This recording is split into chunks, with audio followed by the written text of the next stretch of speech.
അവരുടെ ഭക്തി കണ്ടിട്ടുണ്ടെങ്കിൽ ഉണ്ടല്ലോ ഈശ്വര, എന്താ അവരുടെ ആ പാട്ടുകളും ഭജനയും ആ ആരാധന, അതിനുവേണ്ടി ഉത്സവങ്ങളാ മോളെ. അവർക്ക് അത്രയും പെർഫെക്റ്റ് ആയിട്ട് അവർ ചെയ്യാം. ദൈവത്തിന്റെ പേര് പറഞ്ഞ കൊന്നുകളയുന്നവരുണ്ട് മോളെ. നമ്മളെ സഹിക്കുന്നവരാണ് നമ്മളെക്കാൾ അത്യുന്നത കഴിവുള്ളവർ, നമ്മളെക്കാൾ എത്രയോ ശക്തി ആർജിച്ചവരാണ് അവർ.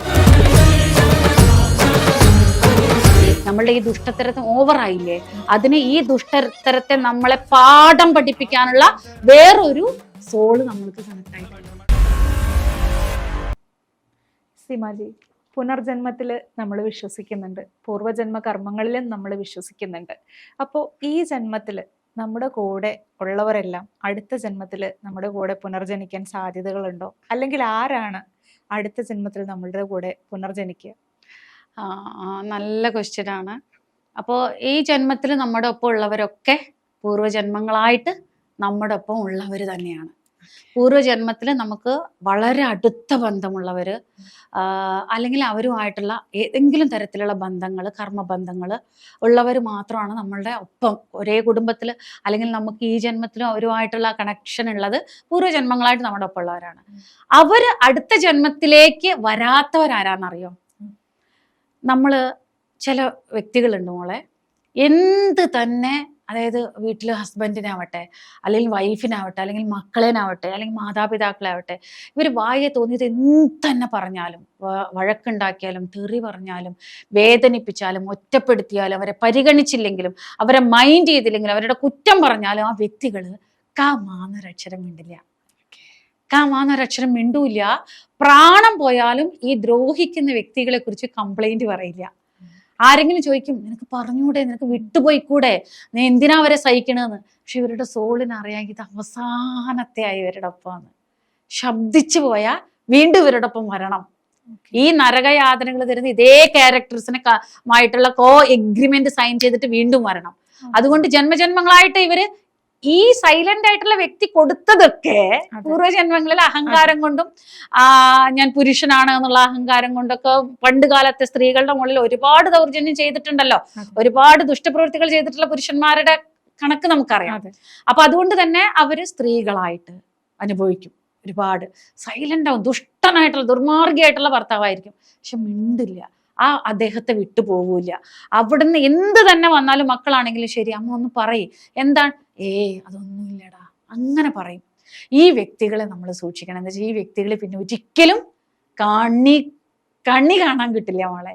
എന്താ വെച്ചാൽ നമ്മളെ സഹിക്കുന്നവർ കഴിവ് കെട്ടവരല്ല ബേബി, നമ്മളെ സഹിക്കുന്നവരാണ് നമ്മളെക്കാൾ അത്യുന്നത കഴിവുള്ളവര്, നമ്മളെക്കാൾ എത്രയോ ശക്തി ആർജിച്ചവരാണ് അവര് നമ്മളുടെ കർമ്മക്കണക്ക് കട്ട് ചെയ്യാൻ പോകുന്ന ലാസ്റ്റ് സമയമാണ്. അവരെ സൂക്ഷിക്കുക, അവരെ കൂടുതൽ വിഷമിപ്പിക്കാതിരിക്കുക. എന്താ വെച്ചാൽ ഇനി ഒരിക്കലും കാണാൻ കിട്ടില്ല.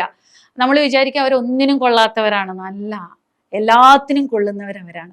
അവരവരുടെ അടുത്ത ജന്മം ഉത്തമോത്തമമായിട്ട് വജ്രസമാനമായിട്ട് സൃഷ്ടിച്ചുകൊണ്ടിരിക്കുക ബേബി, സൃഷ്ടിച്ചുകൊണ്ടിരിക്കുക.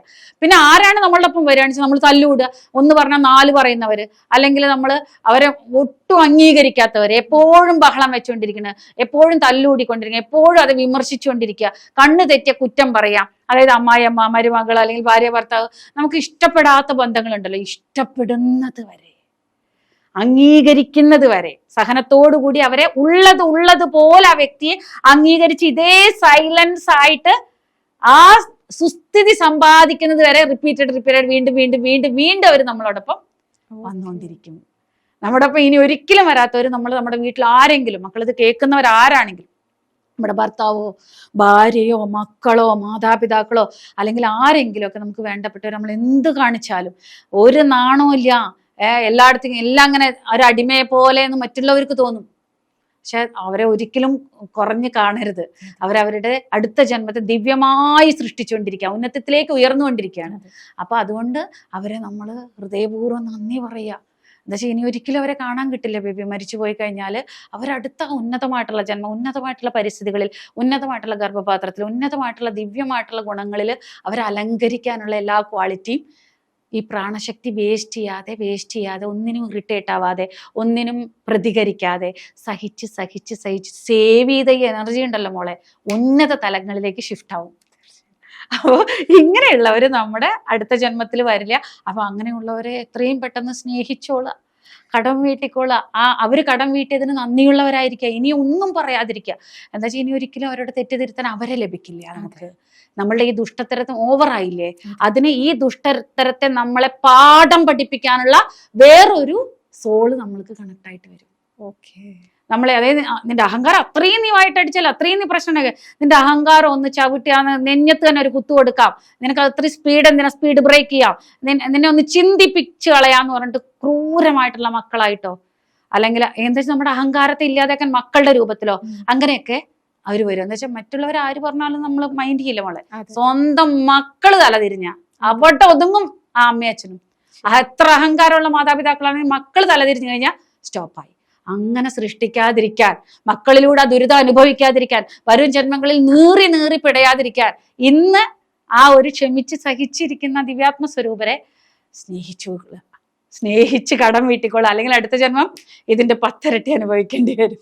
സീമാജിയുടെ ഈ ഉത്തരം പ്രതീക്ഷിച്ച് ഒത്തിരി പേര് ഇരിക്കുന്നുണ്ടാവും. കാരണം കുടുംബങ്ങളിൽ പല സഹനങ്ങളിലൂടെ ശബ്ദിക്കാൻ ഒരു വാക്ക് പോലും ഇല്ലാതെ എല്ലാം സഹിക്കാനുള്ള മനസ്സുമായിട്ടിരിക്കുന്ന ഒത്തിരി വീട്ടമ്മമാരും ഒത്തിരി ആൾക്കാരും ഉണ്ടാവും. സീമാജിയുടെ ഈ ഉത്തരം എന്ന് പറയുന്നത് അവരുടെയൊക്കെ ജീവിതത്തിൽ അവർക്ക് ഏറ്റവും വലിയൊരു ആശ്വാസം തന്നെ ആയിരിക്കും എന്ന് ഞാൻ പ്രതീക്ഷിക്കുന്നു. തീർച്ചയായിട്ടും. സീമാജി, നമ്മൾ കാണാറുണ്ട് ഒത്തിരി പ്രാർത്ഥിക്കുന്ന ആൾക്കാർ. എന്താ പ്രാർത്ഥിക്കുന്നതെന്ന് ചോദിച്ചാൽ സത്യം പറഞ്ഞാൽ ക്ഷേത്രങ്ങളിൽ നിന്ന് ഇറങ്ങി അവർക്ക് പോലും അറിയില്ല എന്നുള്ളതാണ് ഒരു ലിസ്റ്റ്, അല്ലെ? അപ്പൊ അതേപോലെ വായൊഴിയാണ്ട് മനസ്സൊഴിയാണ്ട് പ്രാർത്ഥന, ഡെയിലി ക്ഷേത്രത്തിൽ പോക്ക്, ഇങ്ങനെയുള്ളവര് ഒരു കൂട്ടം ജനങ്ങൾ നമ്മുടെ സമൂഹത്തിൽ, നമ്മുടെ ഇടയിൽ തന്നെ ജീവിച്ചു പോരുന്നുണ്ട്. അതേപോലെ എല്ലാ വ്രതങ്ങളും എടുക്കുക, എല്ലാ തീർത്ഥക്ഷേത്രങ്ങളിലും പോവുക, എല്ലാ പൂജകളും, ഒരു ചെറിയ പ്രശ്നം മനസ്സിൽ വന്നാൽ പോലും അതിന് പരിഹാരമായിട്ട് പൂജ എന്നുള്ളൊരു മാർഗത്തിലും സ്വീകരിച്ച് ജീവിക്കുന്ന മനുഷ്യരും പല കാറ്റഗറിയിലുള്ള മനുഷ്യരാണ് നമ്മുടെ ഇടയിൽ ജീവിച്ചുകൊണ്ടിരിക്കുന്നത്. സത്യത്തിൽ ആരാണ് യഥാർത്ഥമായിട്ട് ഭഗവത് പൂജ ചെയ്യുന്നവര്, അല്ലെങ്കിൽ യഥാർത്ഥ ഭക്തരെന്ന് പറയുന്നത് ആരാണ്? ഇത് വളരെ ആഴത്തിലുള്ള, എല്ലാ ക്വസ്റ്റ്യനും ആഴമുള്ളതാണ്. പറഞ്ഞു തുടങ്ങിയാലും അതിന്റെ പരമാർത്ഥത്തിലേക്ക് ഇറങ്ങി ചെല്ലുമ്പോൾ നമുക്ക് തന്നെ വിശ്വസിക്കാൻ പറ്റില്ല എന്താണ് സംഭവിക്കണമെന്നുള്ളത്. ഇപ്പൊ ഈ പ്രാർത്ഥന ചെയ്യുന്നവർ, അതായത് അർത്ഥന, അതൊരു യാചനയാണല്ലോ മോളെ. അതായത് ചെയ്യേണ്ടത് ചെയ്താൽ കിട്ടേണ്ടത് കിട്ടും. ഭഗവാൻ പറഞ്ഞിട്ടുണ്ട്, അപ്പൊ എന്റെ മകളുടെ കല്യാണം കഴിയണം, എന്റെ കുഞ്ഞിന് ജോലി കിട്ടണം, അല്ലെങ്കിൽ എനിക്ക് നല്ലൊരു വീട് വേണം, എനിക്ക് കൂടുതൽ സാലറി ഉള്ള ആ ഒരു ജോലി വേണം എന്നുള്ളത് ഭഗവാനോട് പോയി പറയുമ്പോൾ അതിനുള്ള അർഹത നീ കൊടുത്തു വെച്ചിട്ടുണ്ടോ? നന്ദിയുള്ളവരായിട്ട് ജീവിച്ചിട്ടുണ്ടോ? അല്ലെങ്കിൽ പൂർവ്വജന്മ സത്കർമ്മങ്ങൾ ചെയ്തിട്ടുണ്ടോ? അതല്ലെങ്കിൽ ധർമ്മത്തെ രക്ഷിച്ചിട്ടുണ്ടെങ്കിൽ ആ ധർമ്മത്താൽ നീ നിരന്തരം രക്ഷിക്കപ്പെട്ടുകൊണ്ടിരിക്കും. ധർമ്മോ രക്ഷതി രക്ഷിതഃ അഹിംസാ പരമോ ധർമ്മ. അഹിംസയാണ് പരമമായിട്ടുള്ള ധർമ്മം. അഹിംസയിൽ നീ ജീവിച്ചു കഴിഞ്ഞാൽ അതാത് സമയങ്ങളിൽ നിനക്ക് ആ ഒരു സൗഭാഗ്യങ്ങൾ, സഹകാരങ്ങൾ, അനുഗ്രഹങ്ങൾ, ആശീർവാദങ്ങൾ നിന്റെ ജീവിതത്തിലേക്ക് ഒഴുകിക്കൊണ്ടേയിരിക്കും എന്നുള്ളത് ദൈവം പറയുന്നുണ്ട്. പക്ഷെ ഇവർ കേൾക്കില്ല. എന്താ വെച്ചാൽ പറഞ്ഞു കേൾപ്പിച്ചുകൊണ്ടേയിരിക്കല്ലേ. ആരും പറഞ്ഞു കൊടുക്കാനുമില്ല. പൂജാരിക്കോ ആചാര്യന്മാർക്കോ പണ്ഡിതന്മാർക്കോ അത് അറിയൂല. അവർ പറയും ആ പൂജ നിർദ്ദേശിക്കുകയും, പക്ഷെ പൂജനീയമായിട്ടുള്ള ചര്യ ചെയ്യുന്നവർക്ക് പൂജയുടെ ആവശ്യമില്ല, അവരർത്ഥിക്കേണ്ട ആവശ്യമില്ല. അവരുടെ അതായത് ചര്യകൾ, അവരുടെ പ്രവൃത്തി, അവരുടെ കർമ്മം പൂജനീയമാകുമ്പോൾ എല്ലാ അനുഗ്രഹാശിസുകളും കൊടുക്കാൻ പ്രകൃതി പ്രപഞ്ചശക്തി റെഡിയാണ്. ഇതൊരു കാറ്റഗറി ബേബി. പിന്നെ വളരെ ആത്മാർത്ഥമായിട്ട് പൂജ ചെയ്യുന്നവരുണ്ടല്ലോ മോളെ, ഒരു കോംപ്രമൈസിന് അവർ തയ്യാറല്ല. അതെ, എന്ത് തല പോയാലും അത് കഴിഞ്ഞിട്ടേ ഉള്ള ഒരു ആ കാര്യം, അത് അത്രയും ചിട്ടയോടുകൂടി ചെയ്യും. അവിടെ തല പോയാലും അതൊന്നും അവർ മാറില്ല. ഒന്നിനത് അവര് ശരി ഞാൻ ഓക്കെ അങ്ങനെ അവർ സമ്മതിക്കില്ല. അത് പരിപൂർണമായിട്ട് ദൈവത്തിനെ അത്രയും ഭക്തിയോട് കൂടിയിട്ട് ആരാധിക്കുന്നു എങ്കിൽ ദൈവനിന്ദ കൊണ്ട് എത്രയധികം ആ ഒരു ദുരനുഭവങ്ങൾ അനുഭവിച്ചവരായിരിക്കും. ദൈവത്തെ നിന്ദിച്ചവരാണ് ഏറ്റവും കൂടുതൽ ദൈവത്തെ വന്ദിക്കുന്നത് എന്ന് പറഞ്ഞാൽ ദൈവത്തിന് ഭക്തർക്ക് വളരെ വളരെ പേർക്ക് പൊള്ളും ഇത്. പക്ഷെ ശാസ്ത്രീയമായിട്ടുള്ള സൂക്ഷ്മ രഹസ്യം ഇതാണ്. അത് ശരിയാണ്. അവരൊരിക്കൽ ദൈവത്തിന്റെ പേര് പറഞ്ഞാൽ കൊന്നുകളയുന്നവരുണ്ട് മോളെ. ദൈവത്തിന്റെ പേര് പറഞ്ഞ പുച്ഛിക്കുന്ന പരിഹസിക്കുന്നവരെ നമുക്കറിയില്ല. ദൈവത്തിന്റെ പേര് പറഞ്ഞ ദൈവത്തിന് പൂജ ചെയ്യുന്നവരെ എത്രയോ പൊളിറ്റിക്സ് ആയിട്ടുള്ള ആൾക്കാർ പുച്ഛിക്കുക, പരിഹസിക്കുക, അപമാനിക്കുക, ഒന്നിനും കൊള്ളാത്തവരായിട്ട്. അപ്പൊ ആ ദൈവനിന്ദയുടെ അനന്തര ഫലങ്ങള് പൂർവ്വജന്മ പുണ്യം കുറച്ച് കൊണ്ടുവന്നിട്ടുണ്ടാവില്ല. അത് ക്ഷയിച്ചു കഴിഞ്ഞാൽ ഈ പാപം അവരെ പിടികൂടിക്കോളും. അപ്പൊ അതുകൊണ്ട് തന്നെ ഇന്ന് ദൈവത്തിനെ നിന്ദിക്കുമ്പോൾ അവർക്ക് അറിഞ്ഞുകൂടാ ഇതൊക്കെ എന്റെ അക്കൗണ്ടിൽ വരും, ഇതിനൊക്കെ ഞാൻ പകരം അനുഭവിക്കേണ്ടി വരും. തീവ്രമായിട്ടുള്ള ഈ ദൈവത്തിന്റെ വാല്യൂ എന്താണ്, ദൈവത്തിന്റെ ശക്തി എന്താണ് എന്നുള്ളത് അറിയിക്കുന്ന വിധത്തിലുള്ള അനുഭവങ്ങൾ എനിക്ക് വരാൻ പോകണമെന്നുള്ള തിരിച്ചറിവ് അവർക്ക് ഉണ്ടാവില്ല. ദൈവത്തിനെ ഏറ്റവും കൂടുതൽ നിന്ദിച്ചവരാണ് മോളെ ഏറ്റവും കൂടുതൽ ദൈവത്തെ വന്ദിക്കുന്നത്. ഏറ്റവും പരമ പവിത്രമായിട്ട് പൂജ ചെയ്യുന്നെങ്കിൽ പൂജയെ അപമാനിച്ചവര്, പൂജ തെറ്റാണ്, അത് ചെയ്യേണ്ട ആവശ്യമേ ഇല്ല, അല്ലെങ്കിൽ അത് നരകമാണ്, അത് ചെയ്യരുത്, ദൈവങ്ങളെ ഇല്ല എന്ന് പറഞ്ഞ് വെല്ലുവിളിച്ചവര്. ദൈവമുണ്ട്, ദൈവശക്തിയുണ്ട്, പരമമായിട്ടുള്ള സത്യമാണത്. പക്ഷെ അതൊക്കെ അറിയാനൊരു സ്ഥിതി വേണ്ടേ, ഭക്തിയിൽ ശുദ്ധി വേണ്ടേ, ദൈവം എന്താണ്, ദൈവീകത എന്താണ്, ഈശ്വരീയം എന്താണ്, ദൈവ ഗുണങ്ങൾ എന്താണെന്ന് അറിഞ്ഞവർക്കല്ലേ ഇത് മനസ്സിലാവുള്ളൂ. അപ്പൊ അതുകൊണ്ട് തന്നെ ഇപ്പൊ ഒരു ഉദാഹരണം, നമ്മൾ ഏറ്റവും കൂടുതൽ എല്ലാവരെയും നമ്മൾ മാനിക്കും.